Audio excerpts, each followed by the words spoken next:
So I just want to start by saying I absolutely love Barry. I love your work on Barry and have since very early on. Oh, And thanks.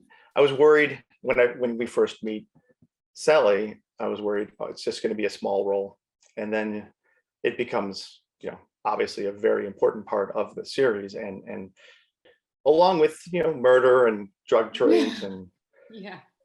everything else that they throw at you. Well, thanks for So, saying that. That's so kind. so first question: where does your story as an actress begin? My story as an actress, not Sally's. Your story. Um, well, it's a great question. I mean, to be honest, I just don't remember not acting. I was the star of my preschool production of The Owl and the Pussycat. And it was only from there, I did a lot of acting in high school. I had an amazing teacher. His name was Michael Weiner, and he was like the king of the fringe in Canada. And eventually had to get a real job, so he came and taught us. But he didn't sacrifice any of his kind of wild creative ideas just because he was in a high school setting. And we put on about 12 productions in 4 years. And by the time I left school, I was just fully addicted, really. And he helped me set up a theater company when I was 18. And then I wanted to go to theater school. So I ended up backpacking around Europe and got into Lambda. And I went to theater school in London for 3 years. So do Wow. you want me to keep going? The Oh, story it's from great. there. I I love to could hear it. I like probably to see grab. where you watch these shows and films and stuff, and then you don't ever think, off. It takes a while. Sometimes you don't pause and say, how did this all happen? How did this come to be? You just Yeah, get so involved with the characters, and it's just always interesting to me to see the origins. Some people started as gymnasts, others yeah, as opera singers, and somehow got into these great shows. But your path seemed yeah. kind I of really loved theater. planned. I was madly passionate about theater. Um, I love the group aspect of theater. You get together. There's a sort of summer camp feel to the whole thing. And what I love is that you've got a group of people just totally focused on telling one story from start to finish. And it's like the whole world goes quiet. And for 2 hours, there's only one collective focus. And then when you add an audience to the mix, it's even better. Now it's, the only place where people actually turn off their mobile phones and stay present with something for that length of time. So I love the atmosphere of theater and the collective focus of it. So I think I was pretty addicted to that as a teenager, and then yeah, forged a career out of it slowly, slowly. So are you into, in addition to theater, are you into dark, violent entertainment? Because Not generally, no. I don't really know how I ended up on this show. When we're on set, it's so funny, like the acting class side of it, we'd all be like prancing around in tights doing Shakespeare. And then, the crew would come back after like 3 days in the desert, windswept and sunburned and having blown up cars and motorcycle accidents. And we were like, what were you guys up to? And it's only when we see the show that I realize, how violent and kind of wild it is. Because obviously my side of the story is quite contained. I always have the cushy locations and the better green rooms. did you ever wonder to yourself, what the hell am I on? What kind of show am I on when you're Well, watching this all go down? when I got the pilot script for Barry, I was so excited by it because tonally it was unlike anything I'd ever read. And if you'd have pitched to me, it's going to be a half-hour comedy, dark comedy. Half the storyline is going to be a hitman storyline and completely violence, and the other half is going to be, an acting class. I would have thought you're mad, and that's never going to work. So to read something that came together so fluidly with these kind of bonkers tones, uh, was thrilling. And then you had Sally, and I thought, oh, okay, it's the girlfriend part, whatever. And then I looked closer, and it wasn't the girlfriend part at all. They sort of Trojan horse the girlfriend part with an actual hugely complex character who's as morally bankrupt as the rest of the characters. And I was really interested in that, and just how dark we could take that side of the storyline, actually. And if you're, the violence in the show is really interesting because I've always thought it could be replaced by something else in a way that it's the violence kind of acts as a metaphor. And what I appreciate with what they do with the violence is that it's always there's always consequence, and the violence is never played for comedy. Generally speaking, if it's going to be a murder scene, they'll play it out at length and make it uncomfortable, and there'll always be repercussions. But they're so clever about what the sort of thesis of what they're asking, am I a good person? And whether, when push comes to shove, whether it's life or death, or whether it's not as extreme as that, whether a person decides to do the right thing when asked, even if that means sacrificing something of what they want or desire in that moment, what do they do? And what I love about the show is both halves of the show. You've got these morally bankrupt people who ultimately are presented with the opportunity to make the right decision and constantly choose the selfish decision, furthering their quicksand experience into their own demises. So, the writing for me was what really attracted me to it. And I really, really thought, okay, this is something I haven't seen before. If they can pull it off, it could be something really special. And we're constantly juggling the tone and going, we walk a kind of tightrope with it, and it's we have to be quite detailed with how we play the comedy, and how everything sort of actually has to be played straight. The minute you're kind of sending these characters up, the thing kind of falls flat. You have to kind of overcommit. Yeah, there's consequences when certain characters die. You feel it. It's not just like, cast it aside. No, it's like, especially certain ones that really hit home. Yeah. And I don't want, I guess people have seen it, but if they haven't, I don't want to spoil too much. But starting in season 1, like, I didn't have any idea like how dark this series was going to get. I knew that you're kind of mashing up these two worlds, acting and an assassin, but I didn't expect it to have the emotional like weight that it does. Yeah. Yeah. No, I think we've all surprised ourselves as well. And it is kind of the luxury of having multiple seasons. I mean, this is the first show that I've been a regular on where we've gone more than one season. And the beauty of that is being able to deepen the storylines and get into backstory of characters. And it makes the viewing going back of season 1 all the richer, I think, when you start to understand why people are operating the way they're operating. How do you feel Sally has evolved since season 1? I feel like it's a trick question because I don't know how much she has evolved.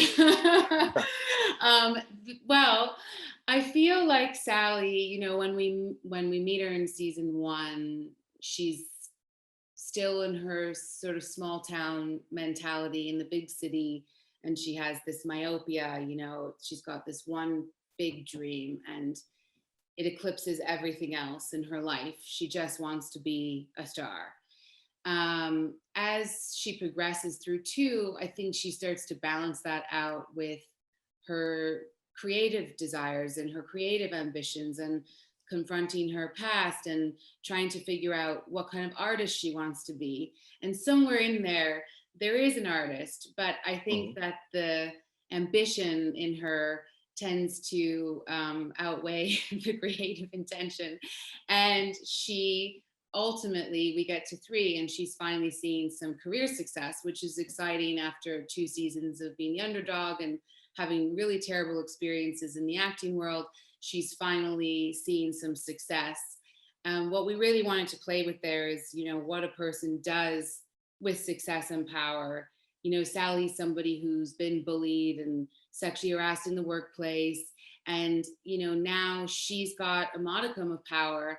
And I was curious, what is she going to do with that? Is she going to evolve and become a good leader, or are her negative qualities going to amplify in this new setting, and it's more fun to play the latter. So we sort of tried to play with that, and how she's somebody who, you see her in this kind of pecking order of this TV network, and how she's kind of desperate to please her bosses and wants to be this thing, but equally she's got a little bit of power over Natalie, played so brilliantly by Darcy Carden. And the way she treats her is appalling. And it's not out of malice or cruelty. It's actually this tunnel vision that she hasn't lost from season one, and she's unable to absorb her surroundings. And in her mind, she thinks she's done Natalie a huge favor, getting her a great job. So we had a lot of fun with playing with who she's becoming in this new realm. So evolved, I think she has not. She has these little, like, one step forward, three steps back, I would say, Yeah, is where she's at. yeah. I think she's a tough read because she's strong and she's driven, but as you learn, there's more to her. And there's Mhm. these scenes that are just plain heartbreaking. Actually, one of the earlier scenes, the one scene that really hit was the Macbeth scene. Yeah. And I was like, there's something more under this armor that she puts up. And Yeah. maybe what people see on the outside is she's, like I said, career ambitious, like as you said. But I still think, for me, she seems like somebody who you feel for and you're rooting for, which is, That's nice. especially as you see, like, learn more about her in season 2 and season 3, and watching her roller coaster of a career and her personal life. I just surprised how deep, how much depth there is to Sally from where we first met her. Maybe she hasn't evolved, but she's definitely a much more complex character, at least in my eyes. That's really kind to say, and I think we're always pushing for that with the writing. And it's important to show ambitious women on television, and there's nothing wrong with ambition. And Mhm. we're constantly baffled and amused by the response to the show, where it's perfectly fine to see a bunch of guys kill each other, but an ambitious woman is really unpalatable for people. We do tilt her past ambition to narcissism at times, and I think that's a different story. But yeah, I'm endlessly fascinated by her as a character. She's such a joy to play.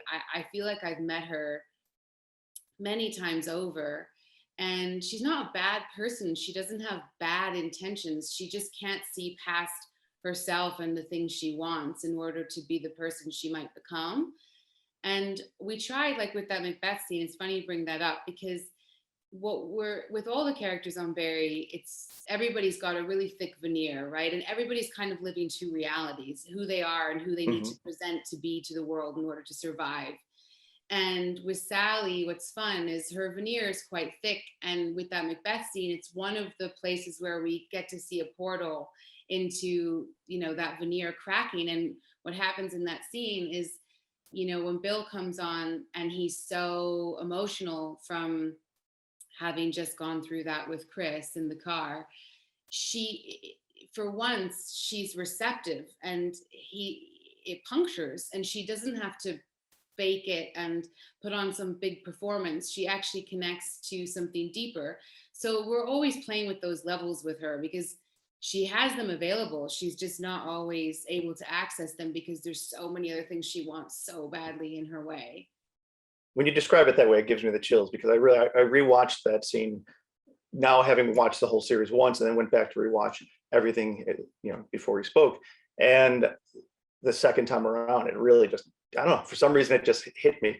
And I was just like, man, I don't know. I think everyone should go back, rewind and watch that scene at least, and see just a masterful performance there. Well, thanks. Um, So for me, because I studied theater in London and did a lot of Shakespeare, and I never really got to do it professionally. The irony wasn't lost on me that I had to go to America and get a TV show to get to do a big monologue from Macbeth. So it was really fun. It was a good acting challenge. It's such a beautiful speech. are there a lot of parallels between you and Sally? I Different path. feel like we're very different. Yeah, there's not a lot of parallels. I never really wanted to work in film and TV. I wanted to work in theater. So I had a very different upbringing. than her. And I was lucky to move to London at 19 and go to theater school. And then I did theater in London for years. And I was mentored by all these incredible actors like Alan Rickman and Sophie Thompson and Oh, wow. all these really seasoned pros who'd all come up from going all the way back playing, Spear Carrier #2 at the RSC when they were teenagers. And they just had such a grounded attitude around this as a profession. And I feel really lucky that that was my experience in my 20s and who I was able to learn from. Sally didn't get so lucky and, went with her big Hollywood dream and ended up in Jean Cousineau's class. And I don't think she doesn't have the support she needs, even to get through the trauma that she's been through in her life. She's kind of floundering, and that makes it endlessly fun to play. But yeah, I really feel for Sally. I don't think she has such an easy time of it. So you're also, there's the comedy on this series, and you have some great, very dry, almost deadpan type deliveries. Do you have any comedic training or background with your stage training? No, not really. I mean, it's interesting because when I moved to America after living in England for nearly 10 years, the first thing everyone asked was like, are you comedy or are you drama? Are you comedy or are you drama? And I was like, I don't understand the question, because when you go through theater training in the UK and you do theater there, you're just expected to read tone, and you just got to do both. And if it's funny, you better be funny, and if it's serious, you better be serious. So I mean, I never thought I was funny. I never considered myself necessarily funny, at least not on purpose. And but when I left theater school, I did get cast in a few comedies. And my first big job out of school was a play called Apologia, and it has very dramatic undertones, but there was a lot of comedic beats that I had to play. And I just played it straight and people were laughing. I didn't really know why they were laughing, So I think the trick with comedy is if it's well written, just don't put any sauce on it. If Mhm. it's there, the character generally doesn't know they're being funny. The character's trying to follow through on something that they are serious about, and it's funny for the audience. So, especially with the way Alec and Bill write, they're never sort of like, razzle dazzle them jokes. They're really subtle, nuanced jokes. So I think the trick with it for all of us is just almost underplaying it where possible. But yeah, I did Clybourne Park, which is a comedy, for a while in London, and same thing. The trick to it was just not playing the jokes, I suppose. Mhm. Sounds very boring, but yeah. No, that's actually my preferred type of humor, which I think when you have a character that people understand, you can deliver any line, and it coming out of the way you deliver it, it coming out of your mouth, they associate it with this character because it's so, there's more depth to Sally. It's not just a one-dimensional character. Yeah, So when you deliver those lines, you're putting it through her psyche kind of, and totally. like the Deborah Messing line, Yeah. the cake boss after the junket, that line, I thought that was the most hilarious thing. So that you also have these moments where you have the Sally versus Sally kind of monologues. How do those come about? The monologues. Well, generally, the guys are very collaborative, and they have been since day one. They're always asking our opinions on things, which is really gracious and rare in television.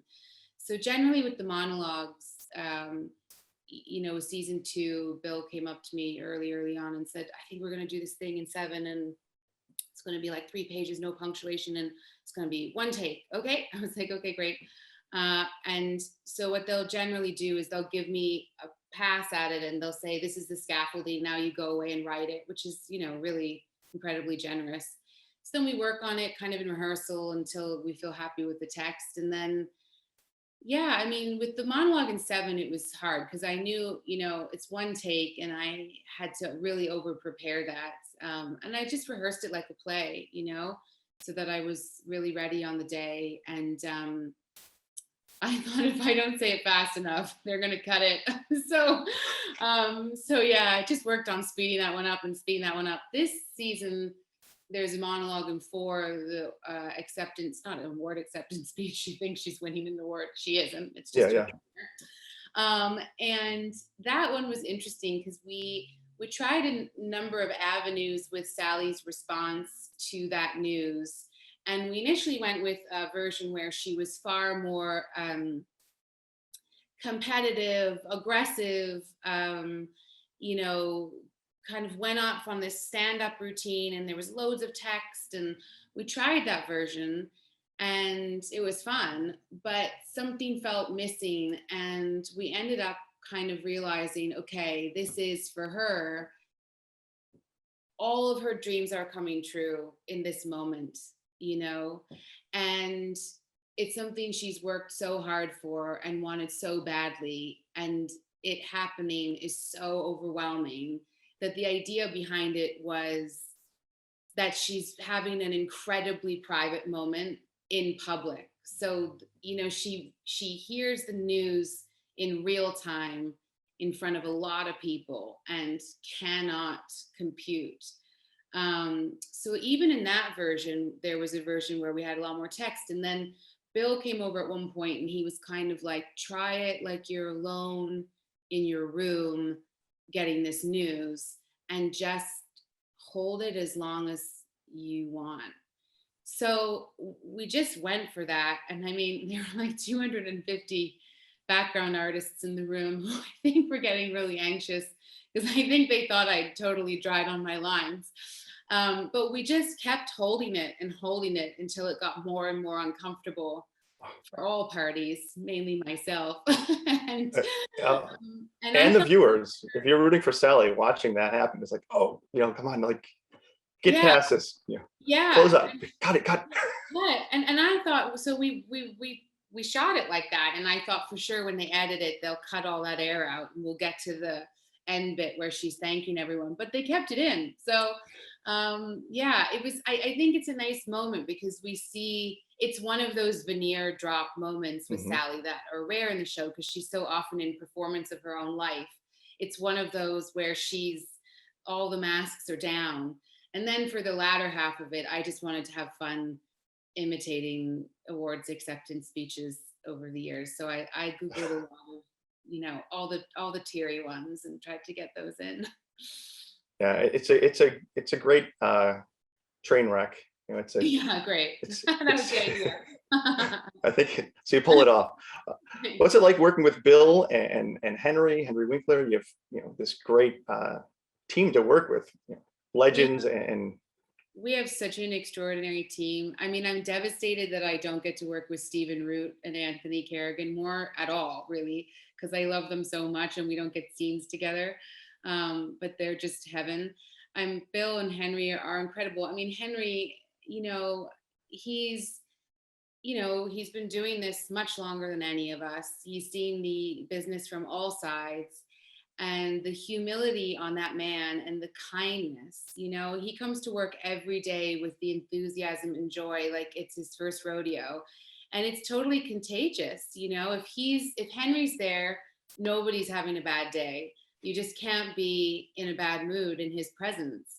He's so giving. He brings cake to set even though there's already a full table of cake. He's so gorgeous, and I feel so lucky to have had this amount of time working with him and getting to know him and his incredible wife Stacy. They were my pandemic parents when I got trapped in LA, checking in, leaving sandwiches on their front step.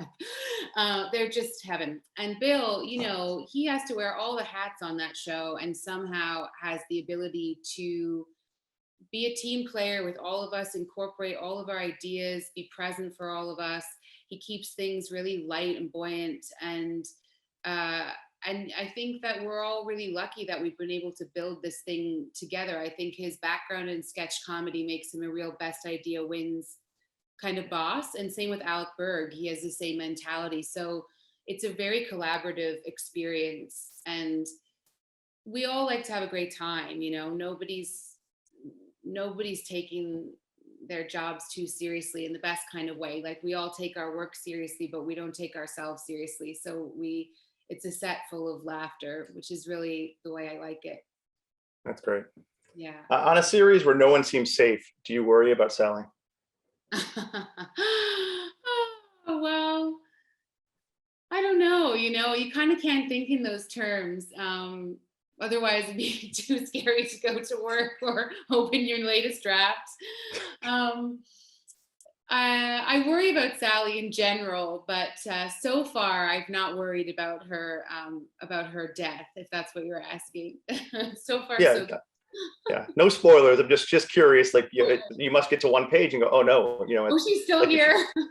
yeah. Every episode, it's just like a drop of a hat where you go, oh wait, they're dead now. Okay. You don't want to get called into the office. You get called into the office, you're having that chat, that thank you for your work chat. So no, so far, so good. Do you actually watch the show? So I know Yeah, some actors and I do actresses don't. watch the show, and it's such a joy to watch this show because I get to really watch it as an audience because there's a whole 4/5 of the show that I haven't seen. So it's kind of unusual in Yeah. that way. And half the time we don't know what everybody else has been up to. So it's thrilling to watch. I haven't really watched this season yet because we wrapped only in February. So it feels just a tad too soon for me. You're watching takes going, oh yeah, we cut that, or you know what, I should have worn the other jeans, or we should have put that after that, or I wish we didn't do that line there. And you can't kind of relax and be the audience. I like to give it a little longer, and then you can sit back and enjoy it like an audience member. Well, spoiler alert, it's great. So didn't want Wow. to ruin that for you. Thanks, Stephen. That's what counts, my opinion. So it does count for a lot, actually. oh well, thank you. So just a quick couple questions to finish up. What do you want for Sally as a character? Obviously. I would love to see Sally develop a little bit of self-awareness and maybe see herself clearly for a beat and see what happens there on one hand. On the other hand, I'd love to see her just completely fall apart and go full woman under the influence. So we'll see. And do you do a NoHo Hank impersonation? No, I wouldn't touch that. That's all Anthony's. It just seems like something that would, I know I'd be doing it if I was on set. But I will say my favorite line of his was the one in end of season 2, I think, and it was his improv where he says something like, "I'm a nice guy, like optometrist," and I really enjoyed that. My dad's an ophthalmologist, so I enjoyed the eye doctor humor. Yeah. who doesn't, right? Yeah, there's so much there. I mean, like line by line, there's so much humor snuck into this such a dark series. It's just what I love about it is like you're watching these intense moments, and then there's something funny. You're like, how am I laughing when someone just like got smashed through the hood of a automobile or whatever it was, or a gunshot to the head, and it just it's a wonderful mix. Let me close with a real quick question. 3 words to describe Sally. Confused, desperate, ambitious. Wonderful. Well, thank you so much for your time, and best of luck going forward. And I hope you enjoy the series when you watch it, or this season. Much. And thanks for your support. It's really kind. Yep. No problem. Have a great day. You Bye. too.